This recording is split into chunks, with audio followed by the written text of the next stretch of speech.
Once again, the Knicks got off to a very fast start. They absolutely poured it on. I mean, when you put up over 70 and a half, it's just so demoralizing for an opponent. All this is just a high on ball screen by Hart, and they end up blitzing it. KCP blitzes this screen, which allows Brunson to just throw the bounce pass between them. Hart catches it and makes a quick decision to find OG for the reverse slam. Look how fast this happens. So blitz here, Brunson bounce pass, Hart, you can see has to make a decision, and he just reads the defense. He knows that the big's dropping back, and he sees this defender at a position. OG is going to come baseline, and this is why Josh Hart is so valuable, because his guard-like skills, bounce pass too, and OG gets the slam. Also knowing that there's no rim protector, so you're not afraid at all of Lando 31. I mean, come on now, man. Now you're out in transition, Josh Hart. And this is where he's at his best. Just takes the contact, fights through it, gets hit on the wrist, and lays it up and in. Would make the free throw. Brunson, top key to deuce. Once again, guys, the Grizzlies blitz. See how, well, this time this isn't a blitz. It's actually just a pure double team. You can see KCP runs right at him, and Brunson makes this decision. And this is why Deuce and Brunson are so lethal together, because the spacing is just surreal. And it's just too much space for Deuce. That's a layup for him. That's why you want to surround Brunson with a lot of shooters, especially if you've got Josh Hart on the floor with him. You want to make sure Deuce is out there, or of course, OG and Mikhail, the way they're shooting the basketball certainly work. Yeah, you're going to come blitz. All right, Brunson just reads it, bounce past the Deuce into that pocket, fires away and knocks it down.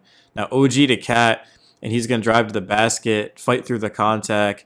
This is when Cat's at his best, is when he's just in transition, coming downhill. Because this is happening so fast, the Grizzlies can't really react to this. Now you've got a big man backpedaling, and Cat is he's just too strong. You're not going to backpedal and be able to guard him.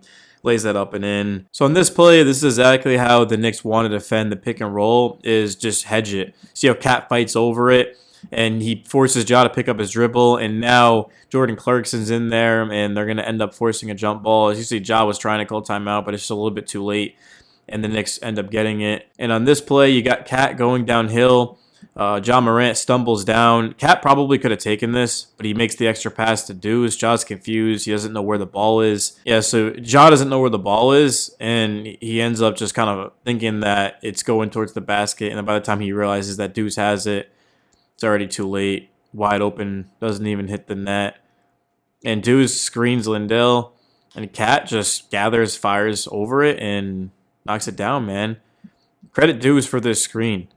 The Grizzlies aren't going to switch. They're not going to fight over. The Knicks will take this any single time, man. It's just way too much space for Cat. It's just lazy defense by the Grizzlies. And now he's coming downhill and getting to the free throw line. See, Cat could beat you in so many different ways. He could do this. Rise up for three off of a screen as a 7-footer. Or he can do this. You're out of position because Ja Morant... Another screen, by the way. Another screen. And then Ja, instead of switching it, he just runs back to Deuce, and Landell, of course, now is out of position. Cat, and all you can do is foul, throw it up, of course, to get to the free throw line. You can see Patrick Ewing loves it. Knicks fans love when Cat is aggressive, when he's doing things like this. Get into the basket. It's so easy for Cat. I thought he settled for a lot of jumpers last year at times, and he needs to just go to the basket because nobody in basketball can stop Cat when he's going downhill like this, too. And that's a very strong misconception about Cat, is a lot of people thought he couldn't do this, but the Wolves just didn't ask him to do that. That's what Cat said himself. And the Knicks want him to be aggressive as much as humanly possible, because things like this happen. Get to the free throw line, man. And you love to see the Knicks up 37-52 at the time and still trying to get to the free throw line, man. I mean, that's Knick basketball, man. So this play is a prime example of why the Knicks blew out the Grizzlies tonight. Take a look at Mikal Bridges on your screen right here. Guys, look at the score.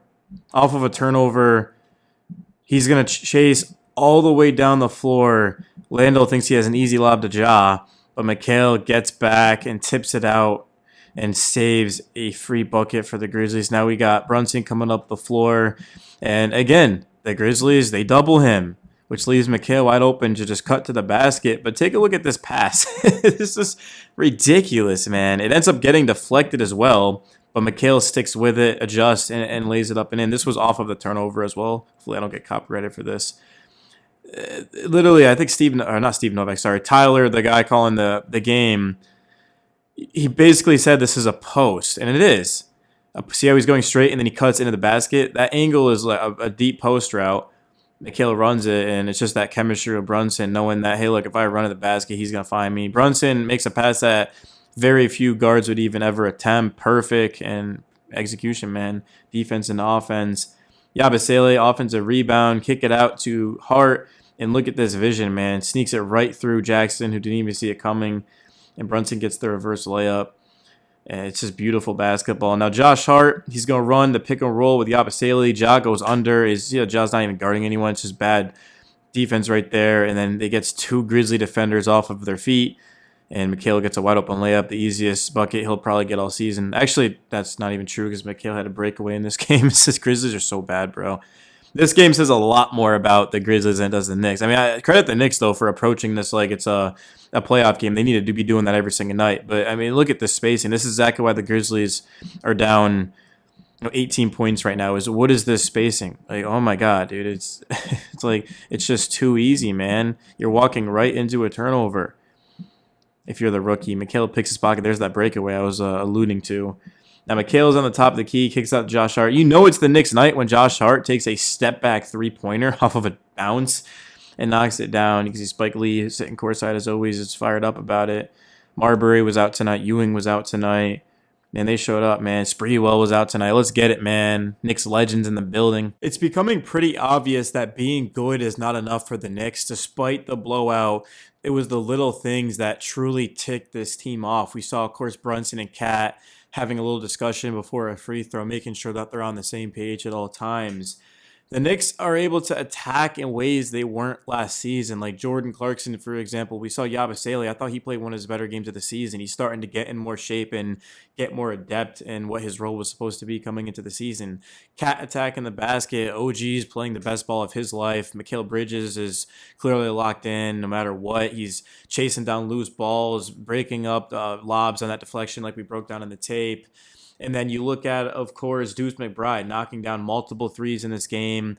Best point of attack defender on the team. Everyone is doing their part. And I don't even know if Hart is actually getting healthier. He looks like it, but he probably even isn't. It's just the Hart wants to win a championship so bad. See, the thing about the Knicks, right, is these guys are so close. They understand that you only get so many opportunities to win a championship. And this is probably going to be the Knicks' best one to do so in the Brunson era, because of Halliburton and because of Tatum. Even if they were fully healthy, it's just, it still would be the kind of the same. It's like, hey, look, we got to go, man. Last season, we could sniff it. We were so close. But now it's like the Knicks have to win a championship, it almost feels like. And that's why they're starting to pour it on. They were the 13th offense in terms of efficiency, or I think it was technically offensive rating is the stat a week ago. Now they're second. They're probably even first after what they just did. You look at 5 of the last 7 games, the Knicks have scored over 70 in the first half, I think they said in the broadcast. So this team is just on a different level right now. And the defense is leading in offense. Yeah, sure, they're knocking out shots, but the defense is inspiring the offense because of the looks they're getting. And teams are having a difficult time guarding the Knicks because of how they're moving the ball. The Knicks did not move the ball like this last season. The Knicks haven't moved the ball like this in a long time. Jalen Brunson had 8, 9 assists like midway through the third quarter. He's been doing his best facilitating as a Knick, and it might not seem like much because Brunson's like a point guard technically, but he's always been just a shot creator. But the Knicks don't really need him to do that anymore because they're getting career years across the board from several guys, and they have Clarkson off the bench now, so Brunson can go back to being more of a facilitator, and I think the Knicks are way better when he does that. Down the stretch, yeah, Brunson needs to score, but right now he needs to just get everyone involved. Mikhail, OG, Cat, Clarkson. I mean, everyone's just benefiting off of it. And come playoff time, Brunson's going to be so much better. I mean, Brunson, even when he was asked to do everything, was still putting up numbers that we hadn't seen since Jordan. But imagine now that he's fresh because everyone's doing more. And Brunson, every single time he's getting blitz on this pick and roll, he's making the right decision. And man, this is just the Knicks basketball we've been waiting for years now. And it's finally starting to come into fruition. So the Grizzlies got on a run late, 11-2. Had me somewhat nervous, but I knew Brunson was going to start to take over. There's a time and a place to facilitate, but when the game's on the line, you start to see the momentum sort of fading away. You've got to just go and get a bucket. Brunson tried to kick it out to Cat for the top of the key 3. It was short. The Knicks got the rebound. It led to a Brunson 3. This was easily the best game Brunson's played all season, and we're definitely going to do a film review on him tomorrow. We haven't done that the entire season so far, which is kind of wild to think about. We've done OG, Cat, Mitch. We have yet to do Brunson, so that's going to be the first thing we do. But yeah, guys, I hope you enjoyed the video. My name is Nick Staley, and once again, another win. Let's go. I'll see you guys in the next one. Peace.